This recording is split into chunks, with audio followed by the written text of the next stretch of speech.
Bismillahirrahmanirrahim. Assalamualaikum warahmatullahi wabarakatuh dan salam sejahtera.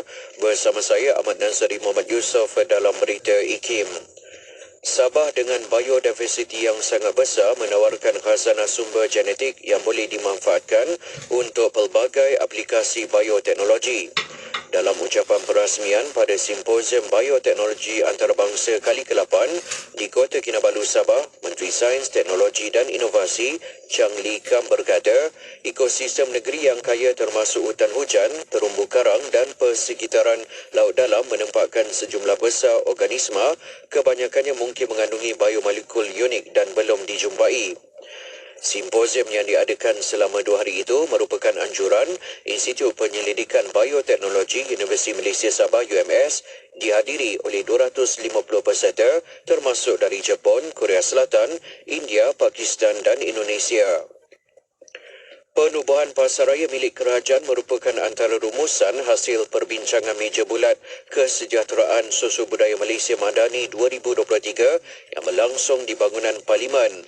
Universiti Pendidikan Sultan Idris UPSI dalam satu kenyataannya memaklumkan bahawa penubuhan pasaraya tersebut ialah untuk mengimbangi faktor penawaran dan permintaan.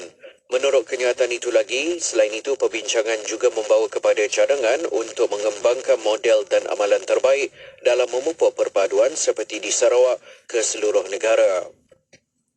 Akhir sekali, Persatuan Majikan-Majikan Malaysia MEF menyokong sepenuhnya usaha memastikan pendidikan teknikal dan pendidikan vokasional TVET dipacu permintaan menerusi kerjasama di antara industri atau majikan dengan penyedia TVET. Jurusurus Presiden MEF, Datuk Dr. Syed Husman berkata, malah usaha berkenaan perlu dipertingkatkan lagi agar graduan TVET memenuhi keperluan untuk pekerja berkemahiran tinggi yang semakin meningkat. Sekian saja berita IKIM untuk edisi 10 pagi ini. Assalamualaikum warahmatullahi wabarakatuh dan teruskan kesetiaan anda bersama IKIM, Inspirasi Inforia Islami. Laporan berita tadi dari sumber bernama. Saksikan secara langsung Majlis Amanat Perdana Hari Kebangsaan bersama Yang Amat Berhormat Perdana Menteri pada 30 Ogos 2023 hari Rabu pukul 2 petang dari Pusat Konvensyen Antarabangsa Putrajaya PICC menerusi stesen penyiar tempatan. Malaysia Madani, tekad perpaduan penuhi harapan. Pesan yang dibawakan kepada anda oleh Suruhanjaya Komunikasi dan Multimedia Malaysia, Kementerian Komunikasi dan Digital. Kapsul Masa.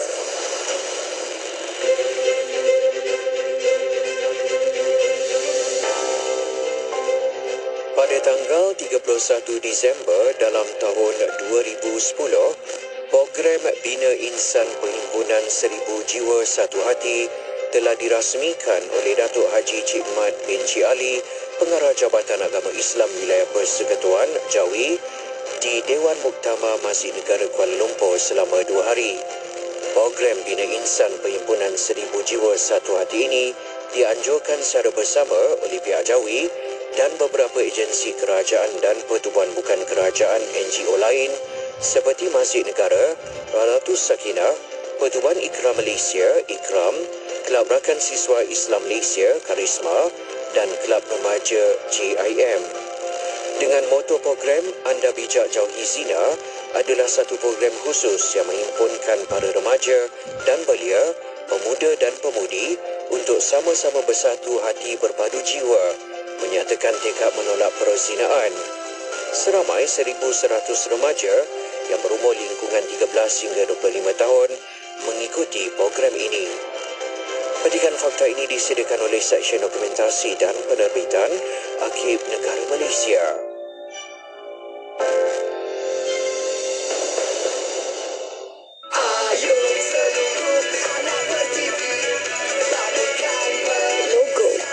Madani dijadikan logo rasmi untuk Hari Kebangsaan dan Hari Malaysia pada tahun ini kerana reka bentuk logo ini yang berteraskan Malaysia Madani dan menghasilkan corak simbolik tangan yang sedang diangkat untuk melafazkan ikrar rukun negara.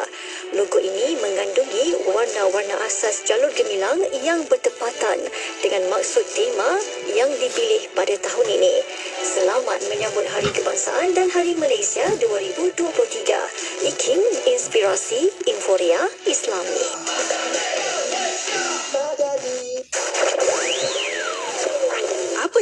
Warna Pagi dengarkan. Selamatkah makanan tular atau viral? Perkongsian Puan Zulharizang Snizin, pegawai pemakanan ataupun nutritionist kita dari Institut Kesihatan Umum Kementerian Kesihatan Malaysia. Yang penting pertama sekali sensible eating. Maksud dia bila kita makan tu makanlah dalam keadaan kita waras. Jangan terlalu ikutkan perasaan dan juga nafsu lah. Kadang-kadang tu bila kita membuat-buat perasaan kita tu, itulah kita kena self talk. Maksud dia kita cakap kat diri kita sendiri, kita cakap alah tak apa, makanan ni ada je lagi nanti. 10 langkah ke arah gaya hidup sihat ni, piramid makanan dengan pinggan viral tu, dengan Sihat Malaysia, kemudian produk vegetarian tu utamakan gizi penuh, kemudian amalkan pemakanan sayur dan buah ini setiap hari, dan hadkan pengambilan lemak. Yang sos ni jangan terlalu banyak. Jangan kalau orang kedai tu tak letak melimpah, jangan chop dia terdeku. Mungkin dia guna sos yang betul-betul pure kan, yang asli, yang kita tak tahu kan, daripada dia guna yang dah segera. Dia air kosong, minum air kosong. Ini kongkongan 6 gelas, lebih kurang 1.5 liter air botol tu kan. Yang tu kalau kongkongan kita tak boleh lebih, yang tu sehari memang kena ambil. Bukannya termasuk air manis kan, air kosong. Kemudian pilih makanan bersih dan selamat itu. Tengok foto bekas warna hitam, tak payahlah. Bukan kita boycott, tapi kita pun tak bersih. Kita nak bagi kesedaran kepada pengusaha supaya jangan utamakan keuntungan semata-mata, fikir juga keselamatan orang awam. Banyak lagi yang menarik dalam Warna Pagi Isnin hingga Jumaat 6 hingga 10 pagi di IKIM Inspirasi Inforia Islami.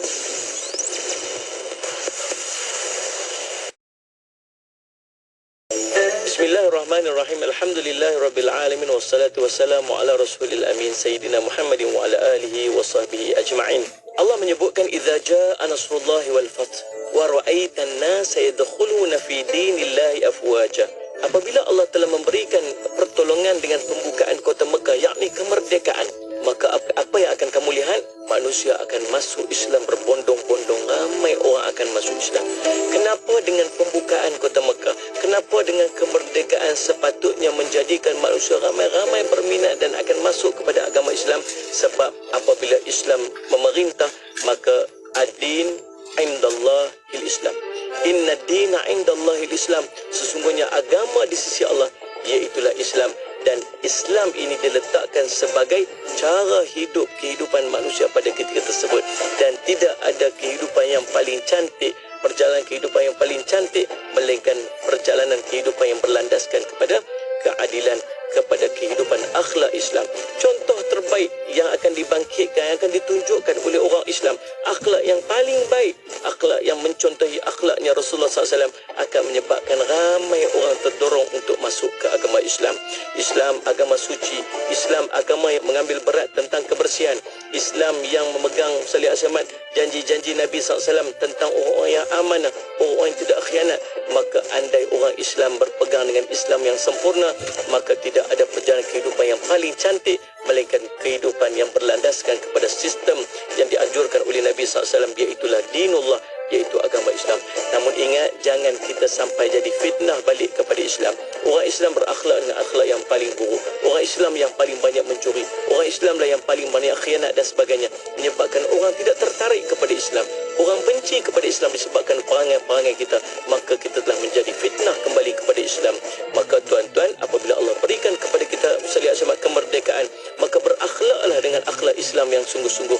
Dan insya-Allah kita akan menjadi contoh dan teladan yang paling baik kepada orang-orang yang lain yang belum Islam, untuk kembali kepada Islam beramai-ramai, hasil daripada kemerdekaan yang Allah berikan kepada negara kita ini, insya-Allah. Dengar Radio IKIM secara percuma menerusi aplikasi IKIM, Audio Plus dan MyTV mana-mana di peranti pintar anda.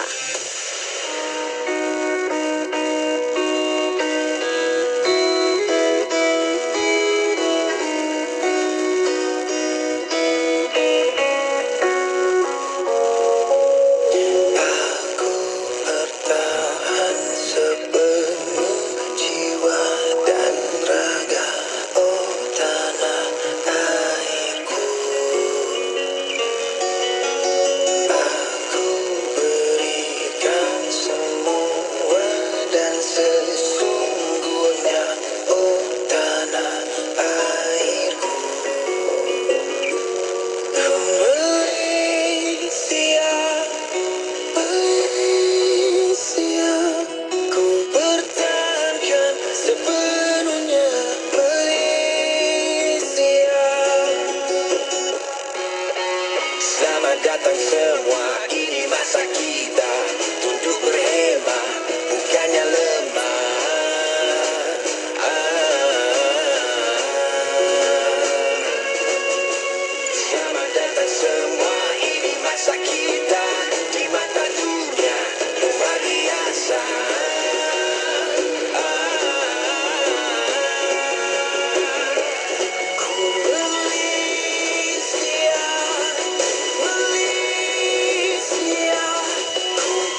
koperasi maupun individu yang berminat untuk mendalami ilmu tentang tadbir urus koperasi dan perniagaan? Jom sertai kursus di Institut Koperasi Malaysia, IKMA. Kami menyediakan pelbagai jenis kursus dan latihan khas untuk para kooperator dan usahawan. Maklumat lanjut layari www.ikma.edu.my atau ikuti kami di Facebook Institut Koperasi Malaysia. Institut Koperasi Malaysia, pencetus minda koperasi negara.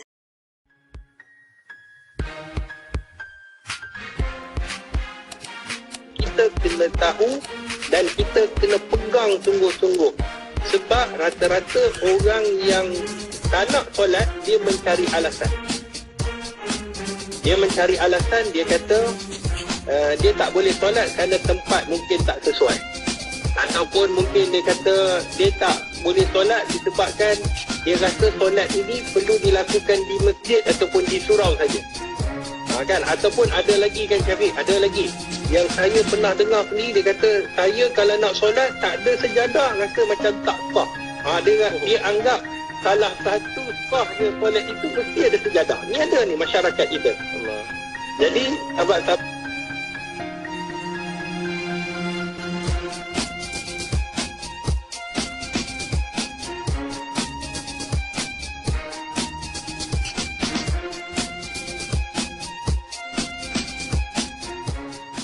Hubungi kami segera di talian 019-650-7976 untuk maklumat lanjut. Hubungi kami segera, tempat adalah terhad bertaluk berterma dan syarat.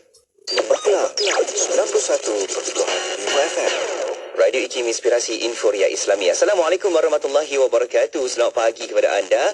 Syukur Alhamdulillah kita dapat sama-sama lagi untuk teruskan bual bicara kita di pagi Rabu ini. Mendengarkan rancangan Kelvin Bertanya. Itu jadual kita kan. Jom sama-sama nak hayati juga rancangan ini. Sebab kita terbitkan di platform media sosial. Anda boleh sama-sama tonton sekarang di YouTube IKIM Media. Juga di Facebook IKIM FM. Kalau ada pertanyaan, persoalan, boleh saja hantarkan ke talian WhatsApp konti 017129004004 mahupun letakkan soalan pertanyaan anda itu di bahagian ruangan komen di platform media sosial Radio IKIM. Sebab di situ senang kita boleh berinteraksi. Anda boleh like, komen, share banyak-banyak untuk manfaatnya. Okey, jom sama-sama nak dengarkan lagi perkongsian dari saudara Kelvin Q. Apa soalannya pada hari ini, dan juga kita nak dengarkan perkongsian ilmu juga jawapan yang akan dibawakan oleh tetamu kita, iaitu yang berbahagia Al-Fadhil Ustaz Dr. Nur Muhammad Hadi Zahlan, yang dah pun ada di talian kita nak mengalu-alukan kehadiran Dr. HD. Assalamualaikum Doktor. Waalaikumsalam warahmatullahi wabarakatuh. Alhamdulillah. Apa khabar Doktor? Alhamdulillah, sihat. Ya, betul. Saban Rabu setiap minggu kita bertemu. Kan, saya memang seronok sebab doktor punya keadaan maintain je kan. Dia punya ceria tu kekal je. Amin. Kami yang tumpang doktor tahu. Jangan cakap nanti kita ceria-ceria, kita yang sama-sama tumpang-tumpang tetamu kita dia. Allahu Akbar. Baik doktor, jom kita nak sembang-sembang, bincang-bincang lagi doktor. Sebab dalam kehidupan kita ni, kita pasti akan bertemu pelbagai isu, pelbagai rencah-rencahnya. Dan hari-hari kita sebenarnya kita pun bekerja, hidup dengan kejiranan. Kita ada pelbagai lah keadaan yang kita bertemu, isu-isu semasa kan doktor, tambah-tambah berkaitan dengan sahabat-sahabat kita yang ada nak bertanya tentang hukum hakam yang melibatkan agama Islam, dan kita pun kena faham juga tentang agama lain supaya kita hidup dalam keadaan harmoni. Masya Allah, itu sebenarnya kekuatan rancangan Kelvin Bertanya ini. Sebab ada di kalangan sahabat-sahabat peringat yang katanya, doktor, Alhamdulillah dapat sesuatu setiap minggu. Syukur, itu yang terbaik tu. Baik, jom kita nak dapatkan lagi untuk minggu ni. Apa pula soalan saudara Kelvin Q kita? Jom sama-sama kita akan dengarkan doktor. Jom kita bawa masuk saudara Kelvin Q kita. Silakan saudara Kelvin Q. Selamat pagi kepada semua pendengar Radio IKIM, kepada Dr. Hadi dan juga DJ Syafiq.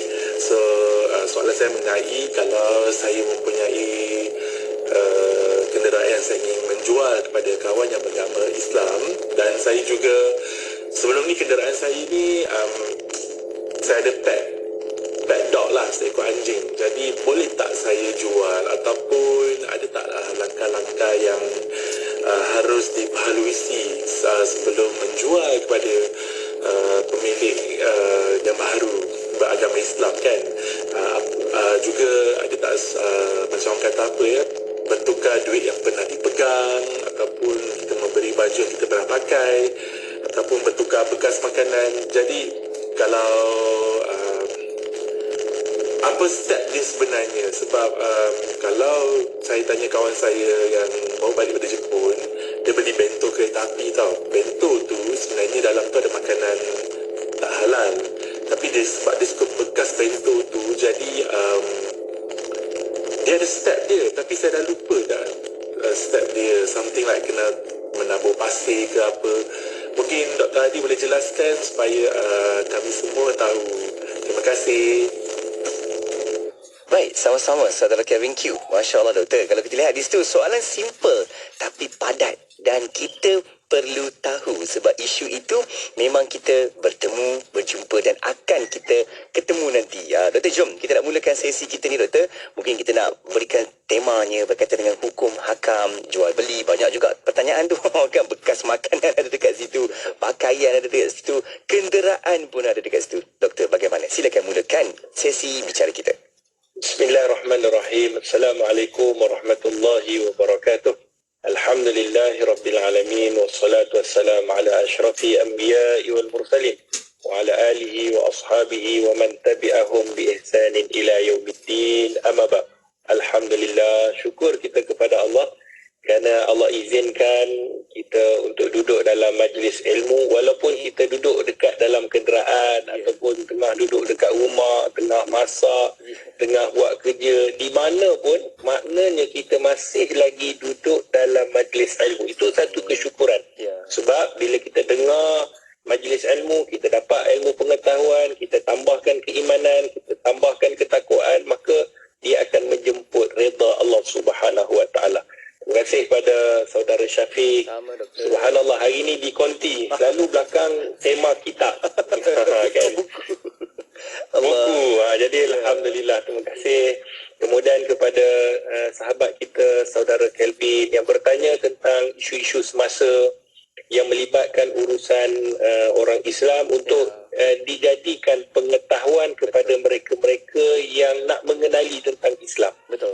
Dan tidak dilupakan juga kepada semua sahabat-sahabat pendengar setia Radio IKIM. Semoga Allah merahmati dan meridai kita semua. Bila kita sebut mengenai tentang isu, iaitu kalau kita tanya tadi ataupun Kelvin tanya tadi mengenai jual beli, itu salah satunya. Kemudian yang keduanya mengenai isu sekiranya yang dia nak jual itu ada melibatkan najis yang berat, najis mughalazah.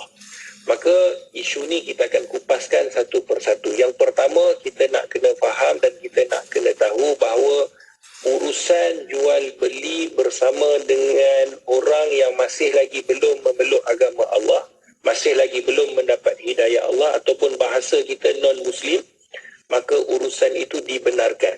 Maksudnya jual beli ni tidak salah, kerana Nabi SAW juga berurusan jual beli dengan mereka yang belum masuk Islam di Madinah.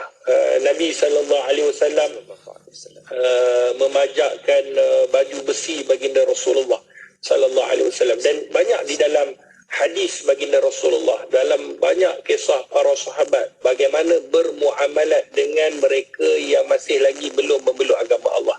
Jadi alhamdulillah, kita di Malaysia ni, sahabat-sahabat pendengar setia Radio IKIM, kita di Malaysia kita dah melakukan, maknanya dengan keharmonian, dengan kebijaksanaan, kita berurusan dengan orang yang berlainan, bukan saja berlainan bangsa, kerana di Malaysia ni bangsa pun pelbagai, etnik pun pelbagai.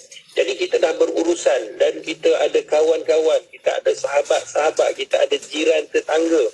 Mungkin kita ada adik-beradik yang mungkin kita dah masuk Islam, ada lagi adik-beradik yang masih lagi belum memeluk agama Allah. Jadi urusan yang kita lakukan itu tidak menjadi masalah dan dibenarkan dalam syarak. Tetapi cumanya kita kena tahu muamalat bagaimana yang dibenarkan dalam syarak. Sudah pasti kalau kita nak berurusan, kita kena berurusan perkara-perkara yang dihalalkan. Tak boleh berurusan menjual arak. Contoh, Ini contoh, kita bagi contoh supaya kita faham. Benda-benda yang melibatkan hukum syarak, maka dia mestilah urusan itu dibenarkan. Ulama membahaskan, salah satunya contoh kita ada tanah, kemudian ada orang nak beli tanah tu, sama ada orang Islam ataupun yang bukan Islam, dia nak beli tanah kita, dia kata dekat kita dia nak buat satu pembangunan. Kita pun, alhamdulillah, pembangunan ni yang kita nak, kan. Kemudian kita tanya pembangunan apa, dia nak buat satu pusat judi yang terkemuka di dunia, contohlah ni contoh. Nak buat satu pusat judi. Jadi adakah urusan itu dibenarkan? Saya kata, contoh kita akan kata, saya tak terlibat, saya jual tanahnya. Tetapi disebabkan kita mengetahui tentang apa yang akan dibangunkan, maka Allah sebut di dalam Al-Quran, wala ta'awanu 'alal itsmi wal udwan, dan jangan kamu tolong-menolong melalui bentuk kemungkaran. Kita tak dibenarkan, tetapi kita dibenarkan untuk bantu, untuk tolong dalam ketakwaan. Kalau kemungkaran kita tak boleh bantu. Jadi asas dia, saya nak terangkan tentang asas. Maka kalau sekiranya sama ada Muslim ataupun non-Muslim nak jual beli melalui hukum yang haram, perkara benda yang haram, maka tak dibenarkan. Tak dibenarkan. Okey. Cuma kalau urusan itu urusan nak jual handphone, macam Kelvin tanya, saya ada kereta nak jual, jual kat saya, tak apa. Kan kalau kereta mana 6 series ke, mana tahu Kelvin, Kan jual orang kereta api ni. Jual murah-murah kan. Boleh beli kan. Jual murah. Kan. Jadi kalau dia nak jual, maknanya jual kereta, benda yang mubah, benda yang diharuskan, maka tidak jadi masalah. Okey, itu asasnya. Asasnya untuk jual beli kita dah faham, boleh kita berinteraksi, boleh kita bermuamalat, selagi mana barang yang kita nak beli tu bukanlah barang yang diharamkan oleh Allah Subhanahu Wa Taala. Itu satu. Okey, kita nak pergi yang kedua pula. Habis bab jual beli ni habis. Cumanya yang Kelvin tanya tadi, dia kata dia ada satu kereta, sebuah kereta, dia nak jual, mungkin yang nak beli tu adalah orang Islam, dan dia pun mengetahui, Kelvin ni subhanallah, saya rasa ramai seperti Kelvin yang mengetahui juga tentang urusan orang Islam. Maknanya hukum hakam orang Islam ni hebatnya Malaysia. Sebab tu Malaysia ni salah satu daripada negara yang mana kalau kita tengok kehadapan daripada soal toleransi, kepelbagaian budaya, bangsa, agama. Jadi ini perlu dikekalkan keharmonian ini. Sebab tu kalau kita tengok bagaimana Kelvin dia tanya kepada kita ni, boleh ataupun tidak, dia nak jual kereta satu. Yang kedua, bila dia nak jual tu, dia tahu bahawa orang Islam ada di sana jenis-jenis najis. Kan? Ada, kalau kita secara ringkasnya, jenis najis ni ada 3. Yang pertama, najis yang ringan. Disebut najis mukhaffafah. Kan, najis mukhaffafah. Kemudian yang kedua disebut sebagai najis mutawasitah, najis pertengahan. Kemudian yang ketiga disebut sebagai najis mughalazah, najis yang berat. Ketiga-tiga ni ada cara bagaimana kita nak membersihkan, kita nak menyucikan. Ni kita kena tahu. Awal-awal sahaja kita dah kena tahu dalam orang Islam ni, sebagai kita penganut agama Islam, sebagai kita orang yang beriman kepada Allah dan Rasul, baik, kita ada 3 jenis najis. Sebab kita nak tahu najis yang Kelvin sebutkan tadi itu dalam kategori mana dan cara bagaimana. Adakah kita boleh beli ataupun kita tak boleh beli? Kan tiba-tiba dia nak jual kereta Ferrari dia murah-murah. Contohlah, ni contoh. Murah-murah je dia nak jual kereta dia. Kita pun tak beli, rasa rugi sebab kereta dia pakai elok. Sebab Kelvin ni bila saya tengok dalam pemerhatian saya, dia ni jenis orang cermat. Ya, betul. Jadi orang cermat, jaga barang, jaga barang. Jadi kalau kita tengok kereta dia, mesti kereta dia tip-top lah. Kita mungkin kita nak beli. Baik, sebelum daripada kita nak membincangkan tentang apa yang ditanya oleh Kelvin, sebagai seorang Islam kita kena tahu bahawa najis ini ada 3 dan cara menyucikannya. Kalau kita sebut tentang najis mukhaffafah, najis mukhaffafah ini disebutkan iaitu mana air kencing. Air kencing bayi lelaki yang berumur 2 tahun ke bawah. Ya. 2 tahun ke bawah syarat dia. Yang pertama, dia mesti bayi lelaki. Bayi perempuan tak masuk. Kan, bayi perempuan tak masuk. Dia mesti bayi lelaki yang kurang daripada umur 2 tahun ke bawah. Tu yang kedua syarat dia. Ya. Pertama lelaki, bayi lelaki. Yang kedua syarat dia 2 tahun umurnya ke bawah. Syarat yang ketiga, dia hanya minum susu ibu saja. Kalau dia dah makan nasi kandar, kalau dia dah makan mutabah, kalau dia dah makan apam balik, kan, minum fresh orange, betul lah, yang tu tak termasuk.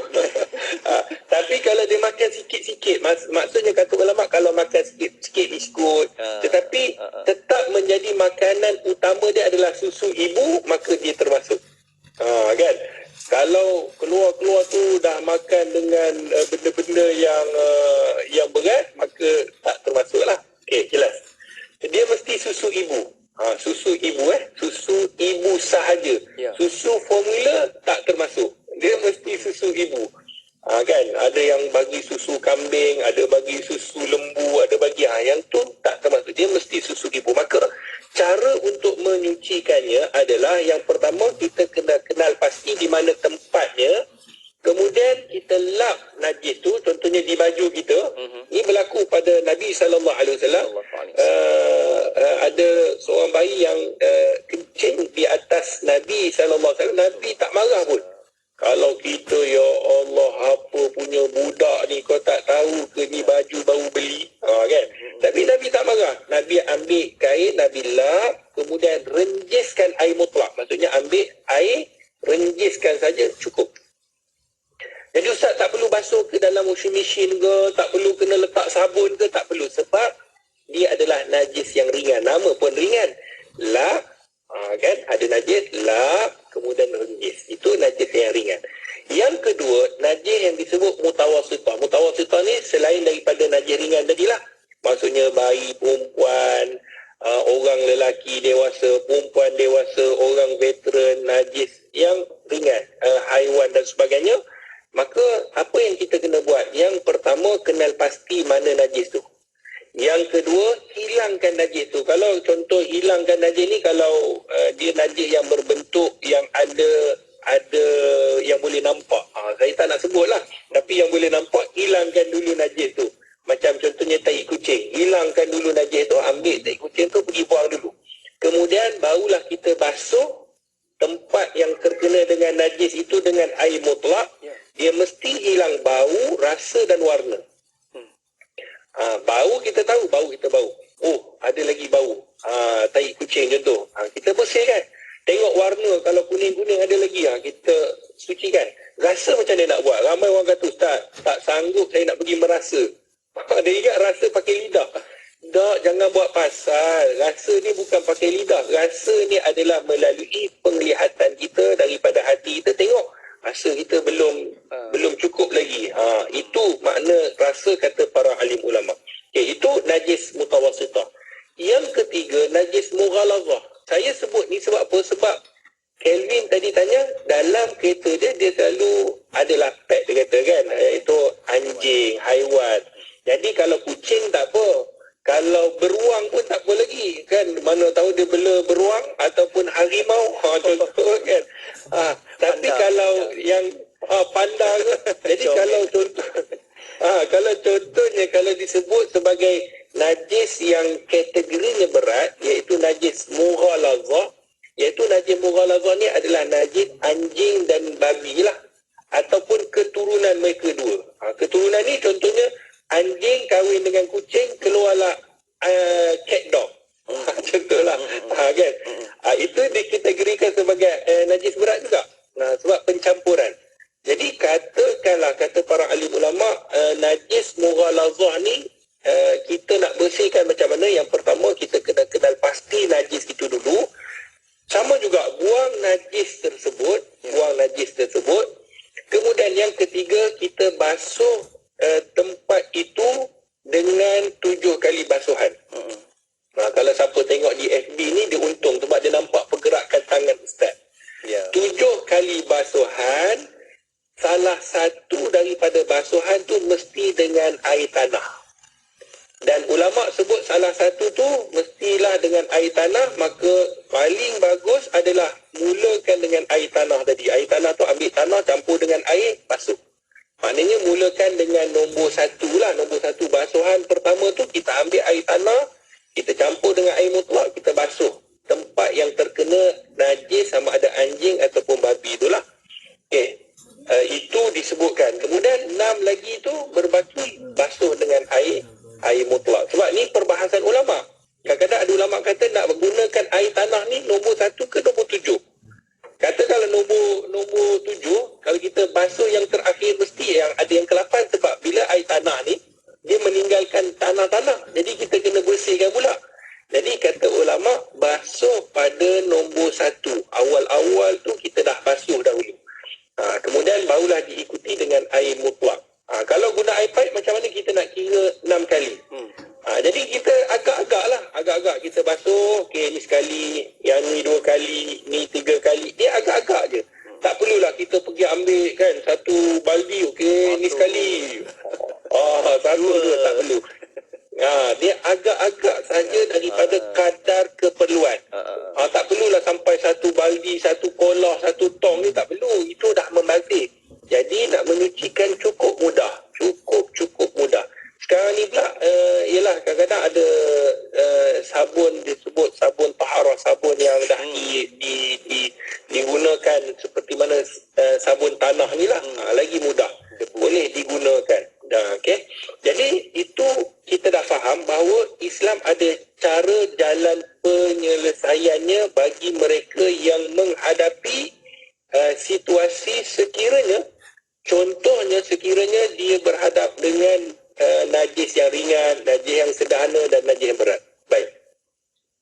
Kita nak pergi pula kan, bagaimana apa yang disebutkan oleh Kelvin mengenai kalau sekiranya dia nak jual kereta, ni baru nak masuk dia punya intipati. Dia nak jual kereta, dalam kereta tu ada anjing. Macam mana kita nak basuh kereta tu? Kan?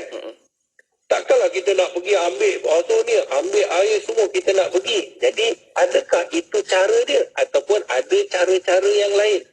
Maka sebelum saya nak menjawab, kita kena faham bahawa di dalam Al-Quranul Karim, di dalam surah Al-Baqarah, Allah Subhanahu wa taala menyatakan innallaha yuhibbut tawwabin wa yuhibbul mutatahhirin. Sesungguhnya Allah kasih orang-orang yang banyak bertaubat dan Allah sangat-sangat sayang kepada orang-orang yang sentiasa menyucikan diri dia. Menyucikan diri, kata ulama, adalah menyucikan diri daripada sifat-sifat kekufuran, maksud sifat nifaq, sifat khurafat dalam diri, dan juga menyucikan daripada zahirnya. Sebab tu orang Islam ni kena pakai pakaian yang bersih, kan? Kita tak boleh pakai pakaian kotor, bau yang busuk, tidak.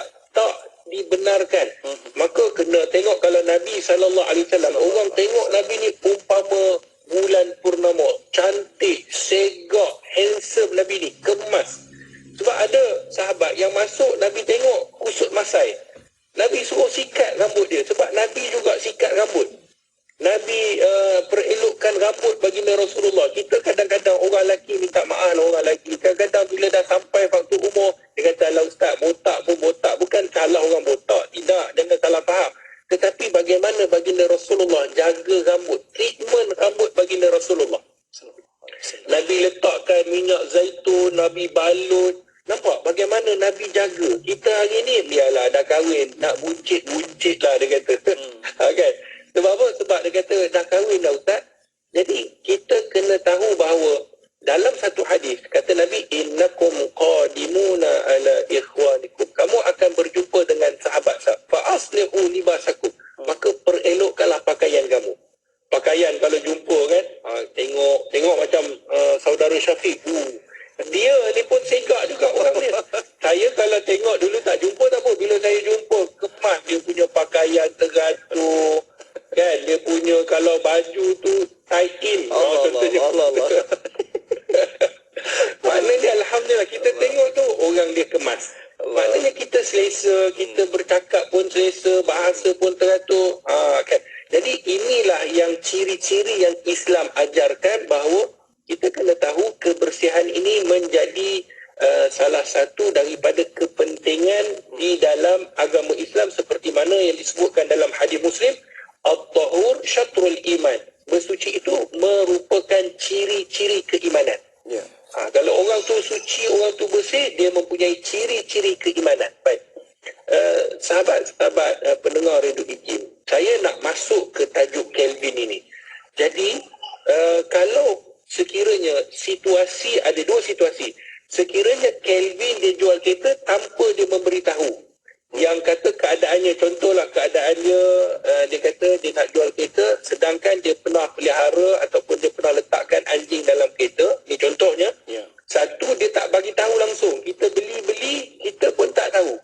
Yang kedua, situasi kita tahu. Situasi pula, Kelvin sebut tadi saya nak jual, tapi saya pernah pelihara ataupun letakkan anjing dalam kereta saya. Jadi macam mana? Maka siapa yang nak tahu jawapannya, jangan ke mana-mana, sebab jawapan lepas ni akan menyebabkan kita lega, rasa ringan kepala, rasa mudah ikhlas. Rugi siapa tak dengar, insyaAllah. Kan? Pasti kena dengar dan stay saja dekat dalam media sosial yang tengah tonton sekarang ni, di YouTube juga di Facebook. Kekalkan di situ, insyaAllah kita akan bincang lagi selepas ini. Okay? Kita nak berehat seketika, Dr. HD kekal dekat talian. Kita akan kembali lagi selepas ini untuk bincangkan tentang isu ini dan juga tajuk ini. Untuk anda jangan ke mana-mana, kekal bersama IKIM, Inspirasi Inforia Islami. Radio sentiasa memberi anda lagu-lagu yang terbaik. Pastinya dia tahu segalanya, sudah dunia ini fana, ku terleka senang, hidup matiku mengharap kebahagiaan. IKIM memberi anda lagu-lagu ketuhanan yang mengusik jiwa. IKIM Inspirasi Inforia Islami.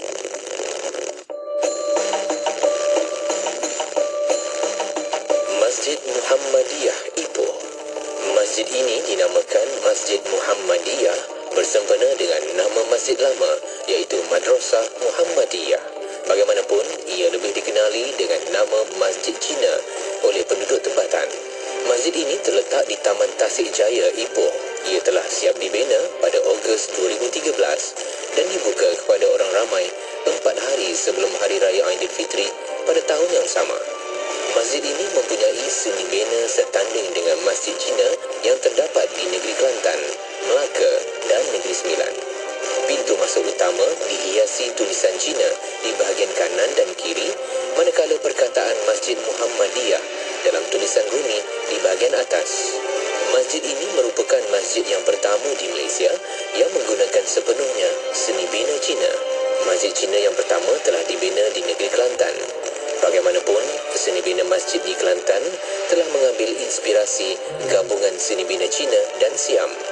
Masjid Muhammadiyah ini juga merupakan satu-satunya masjid di luar negara Cina yang menggunakan pakai identiti seni bina bangunan tradisi Cina, iaitu bumbung panjang dan bumbung lima.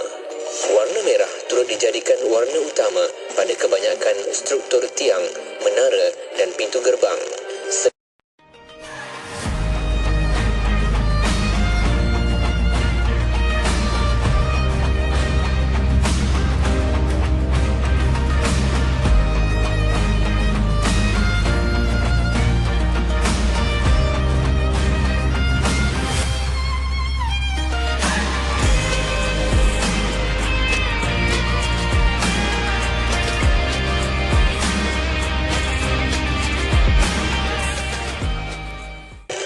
Solat utama boleh memuatkan 800 orang, manakala ruang solat wanita yang terletak di tingkat atas pula boleh memuatkan 200 orang. Masjid ini telah mendapat perhatian pelancong daripada negara China selepas masjid ini diperkenalkan di saluran televisyen. Menurut jawatan kuasa masjid, mereka juga telah menerima banyak permintaan untuk melawat masjid ini daripada pelawat bukan Muslim.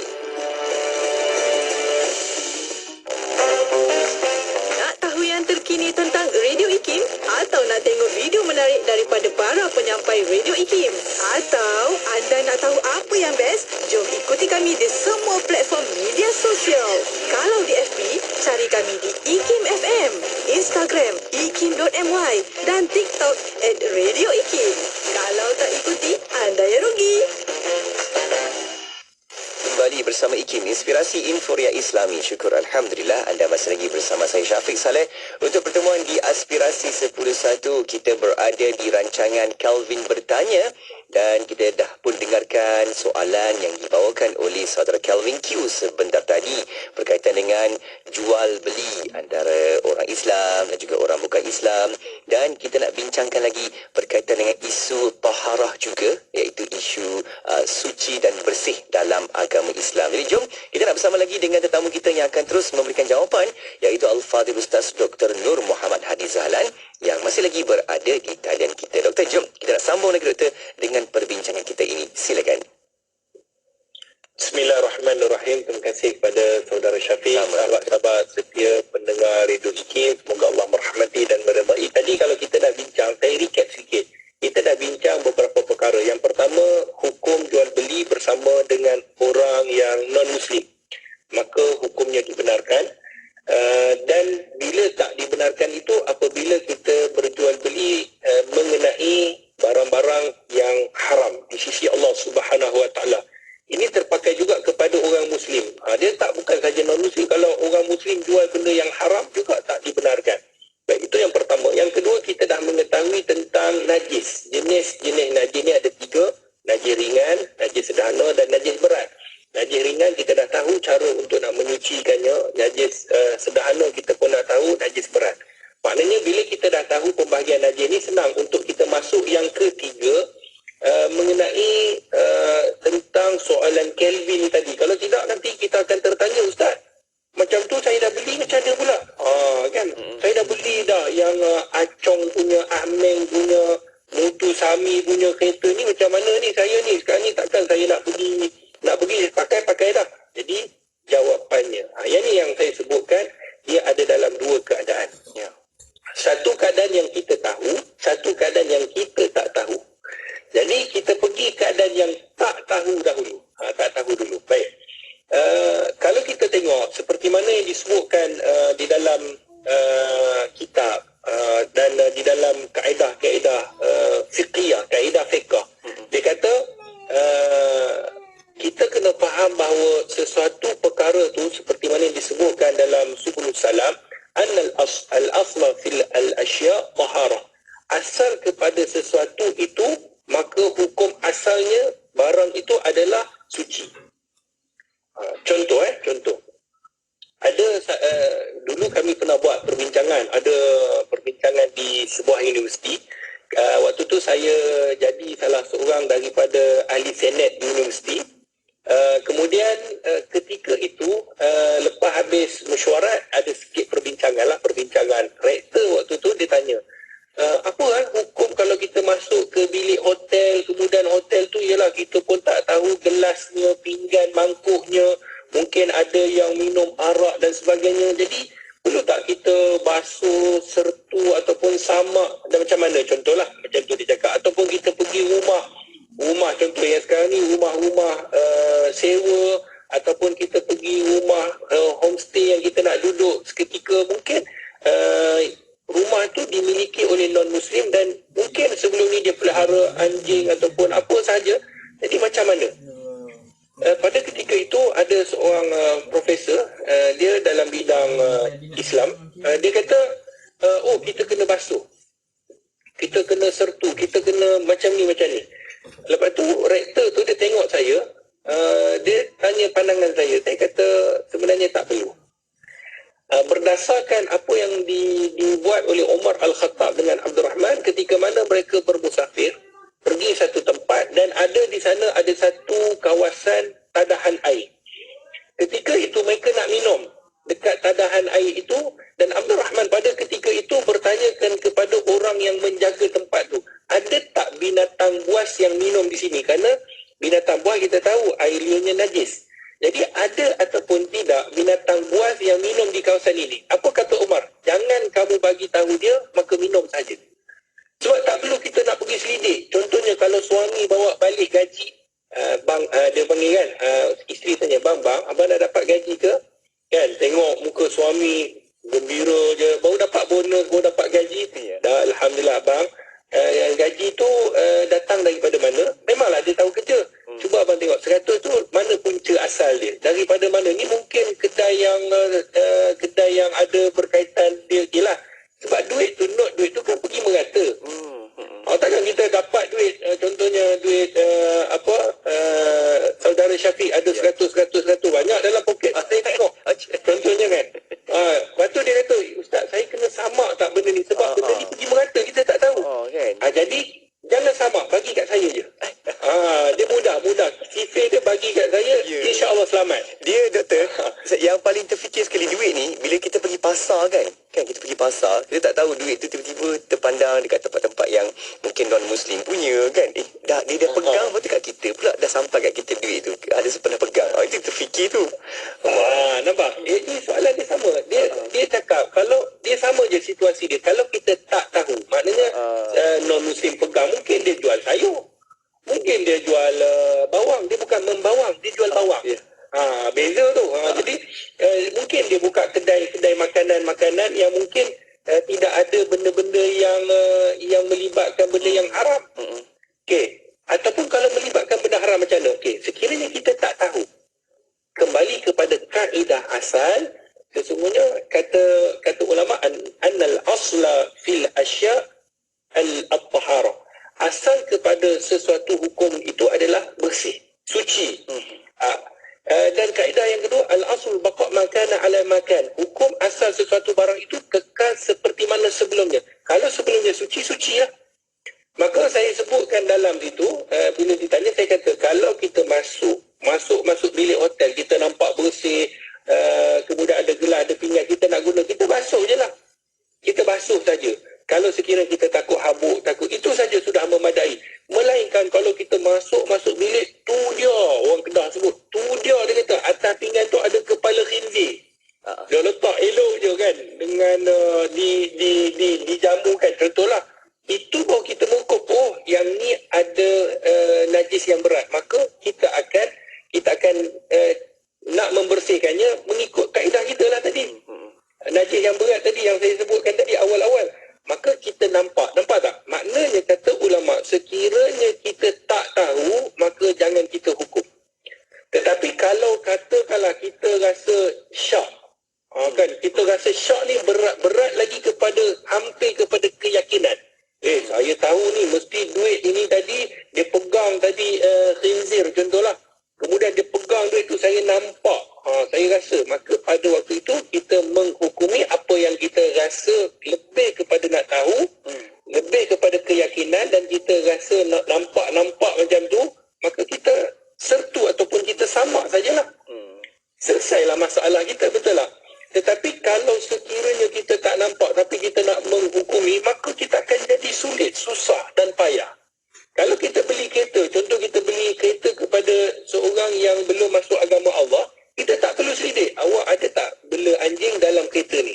Ada tak awak makan sesuatu benda yang contohlah ada makanan-makanan yang melibatkan khinzir dalam kereta ni? Waktu bila awak cuba fikir waktu bila awak makan. Contoh, nak tanya sampai detail tu. Berapa pieces yang awak makan? Ada tak tumpah? Kata.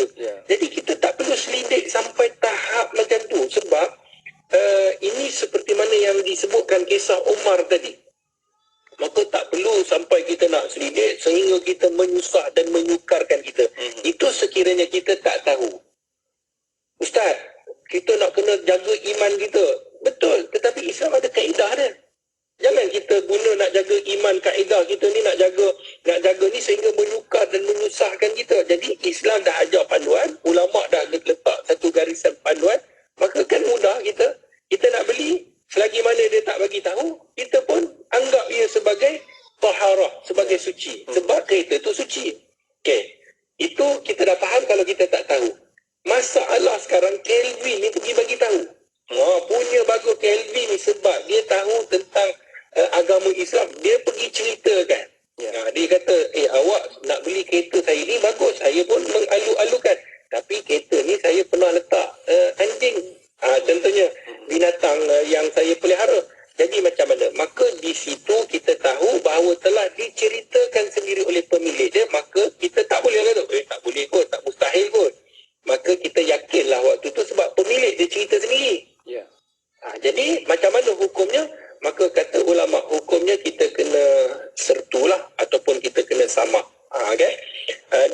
samak, sertu ni sama je. Kadang-kadang istilah je, kan. Kalau kita nak menyucikan kulit tu disebut ad-dabar, kan. Kalau kita nak sertu ataupun samak ni daripada segi edisi kamus kita je lah. Ada kata samak ni pada pinggan mangkuk, sertu ni pada anggota badan dan sebagainya, ini tidak menjadi masalah. Yang penting kalau ia melibatkan najis yang berat, maka sama ada samak ataupun sertu kita kena buat. Okey. Contoh kalau kita tahu tempat kedai tu. Ni kalau kereta, kedai tu kita nak pergi kat kedai dan kita tahu kedai tu menjual barang non muslim, barang yang najis berat, contohlah kita nak pergi beli kedai tu atau kita nak sewa, maka apa kita buat? Dia nak jual dengan pinggan mangkuk, maka kita boleh beli, tidak jadi masalah. Cuma apa yang kita buat, kita sertu je lah, kita samak semua pinggan mangkuk dia. Ini berdasarkan seperti mana di dalam yang disebutkan di dalam sebuah hadis Nabi SAW, kan? Di dalam hadis yang dikeluarkan oleh Abu Daud, seperti mana dia ditanyakan oleh Abu Tha'labah Al-Husani, dia menyebutkan tentang bagaimana menggunakan bekas masakan jirannya yang merupakan ahli kitab.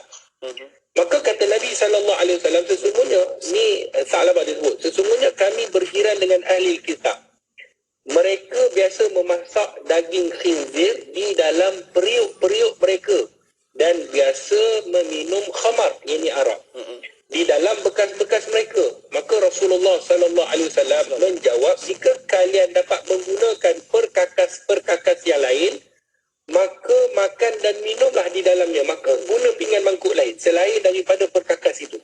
Jika kalian tidak dapat selain daripada tu, sucikanlah ia dengan air, kemudian makan dan minumlah. Maknanya kalau kita nak beli, maka kita sertu dan kita samak je lah. Maka selepas daripada tu kita boleh guna. Sama juga dengan kenderaan. Kalau dalam kenderaan tu kita buat, sekarang ni dah ada teknologi kan, vacuum yang boleh air dan sebagainya, kita boleh sucikan dia, kita boleh bersihkan dia. Dan ada sekarang ni cara untuk nak membersihkan melalui sertu dan samak ni dalam kereta juga boleh. Maka yang melibatkan kawasan tu saja, contohnya tempat duduk.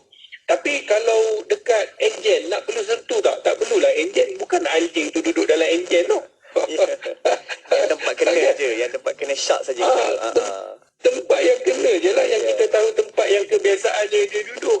Kan takkanlah atas bumbung pun kita nak ni, kat tayar, kat bawah tayar kereta lah tu. Lagilah tak tahu ke mana pergi kan. Jadi benda yang kita tak tahu, kita tak perlu hukumi. Benda yang kita rasa lebih kepada yakin ataupun kita yakin, barulah kita buat. Maka kesimpulan daripada apa yang kita bicarakan hari ini, tak salah untuk kita membeli, cuma kita tahu kaedah. Kaedahnya, sekiranya kita mengetahui ada unsur-unsur najis berat, maka kita tahu cara untuk menyucikan. Kalau sekiranya tidak tahu, maka kita anggap ia sebagai suci. Jawapan daripada soalan Kelvin, boleh ataupun tidak, maka jawapannya boleh. Untuk sesiapa nak beli, maka orang yang beli, sekiranya Kelvin dah bagi tahu sedemikian, maka kita ada kaedah untuk menyucikannya. Jadi tidak jadi masalah. Indahnya Islam itu, terbaiknya Islam itu, setiap masalah ada jalan penyelesaiannya. Bukan penyesalan kan, jalan yang untuk nak menyelesaikannya, jalan keluarnya. Maka mudahnya dengan kita mengetahui tentang ilmu-ilmu itu tadi. Masya Allah, Doktor. Saya kira ini sangat memberi kesan kepada kita kan, bagaimana kita ada urusan bermuamalah lah kan antara orang Islam dan juga orang bukan Islam. Memang tiada masalah asalkan ikut syariat yang telah pun ditetapkan, dan semuanya akan baik-baik saja dan harmoni sentiasa, insya-Allah. Doktor, terima kasih banyak-banyak atas perkongsian dan juga bincang-bincang kita ni. Dia santai-santai, rehat-rehat tapi sampai juga tu. Apa yang suka tu, masya-Allah. Terima kasih, Doktor. Moga kita dapat jumpa lagi untuk perkongsian akan datang dengan soalan-soalan lain pula yang akan bakal kita bincangkan. Doktor, semoga baik-baik di sana, jaga diri baik-baik. Okey, Assalamualaikum. Waalaikumsalam warahmatullahi wabarakatuh. Alhamdulillah, terima kasih kepada sahabat-sahabat kita juga yang terus ikuti Bola Bicara menerusi rancangan Kelvin Bertanya yang kita bawakan juga dalam platform media sosial di Facebook juga di YouTube IKIM. anda boleh sama-sama tonton semula di situ dan boleh dapatkan perkongsian rancangan Kelvin Bertanya. Okey, dan kekal bersama IKIM, banyak lagi perkongsian selepas ni hanya di IKIM Inspirasi Inforia Islami. Kucing 93.7 FM. Jom dapatkan tawaran istimewa produk dan perkhidmatan pelancongan mesra Muslim di Malaysia sempena Islamic Tourism Month dari 21 Ogos hingga 17 September dan menangi hadiah-hadiah menarik dengan menyertai Islamic Tourism Month TikTok Challenge. Untuk maklumat lanjut, layari www.itm2023.itc.gov.my. Islamic Tourism Month 2023 dianjurkan oleh Islamic Tourism Center. Siti, kamu ni kejap solat, kejap tak. Jangan buat main-main, Siti. Sibuk, Mak. Masa terhad sikit. Manakah nak rehat untuk makan lagi? Nak cuci makeup sebelum solat lagi? Dah tahu masa tu terhad. Carilah sesuatu yang memudahkan. Kamu tengok Sisa tu. Sempat aja dia nak bersih dan tanggalkan makeup sebelum wuduk. Dia pakai hot set kosmetik Nuraisa, Mak. Nuraisa kosmetik mesra wuduk tu. Habis tu, kenapa kamu tak pakai hot set kosmetik Nuraisa juga? Nuraisa kan kosmetik mesra wuduk. Wisel, anak syarikat Universiti Islam Selangor akan menganjurkan satu kursus bahasa Arab yang akan diadakan di Madinah Al-Munawarah, Arab Saudi. Kursus yang diberi nama Kibar Madinah ini merupakan kursus intensif bahasa Arab yang akan dijalankan di kampus Universiti Islam Madinah. Penganjuran kursus ini adalah kerjasama antara Wisel dan Universiti Islam Madinah, Arab Saudi. Orang ramai yang berminat boleh menghubungi talian 012-2899-0687 atau layari Facebook rasmi Wisel untuk mendapatkan maklumat lanjut dan pendaftaran.